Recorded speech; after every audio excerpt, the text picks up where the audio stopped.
Church. It's Raji from Jerusalem. I just wanted to take a moment out to report back about what's been happening at this most incredible week at Gafcon, the Global Anglican Futures Conference.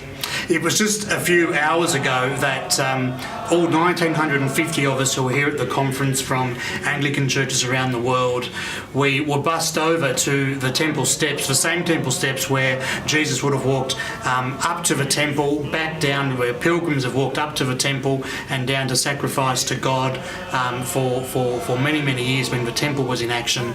And we were there gathered for a photo, but at the same time we took the opportunity to sing hymns like Amazing Grace. It really was a very moving time that we had there, and it really has been a moving time all week as we've met people from around the world. We've heard the stories of persecution happening around the world, and I have been thinking of what's been happening this week in terms of the importance and cost of different things. And so the importance and the cost of faithfulness is really where it all began.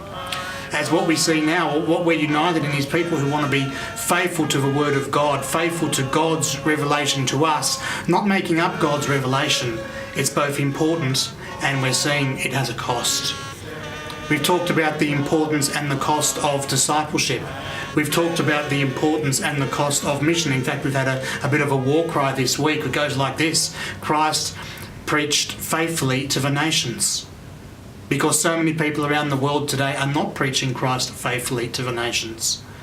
I wish you all could have been here. It's just been the most amazing week. There's a statement that's been finalised as I speak, will be made available by the end of the week. I'll post it on the Toongabbie Anglican Facebook page for those of you who are interested. Next week, Nicole meets me in Jordan and we begin a period of 5 weeks of long service leave. We want to thank all who have made it possible for us to do that. I really want to thank all who have made it possible for me to be here this week. Philip Gerber from our 8 o'clock congregation, he's also here this week. It's been a very special time, and we want to keep preaching Christ faithfully to the nations as we at Toongabbie Anglican Church, as ordinary people, encounter the extraordinary God.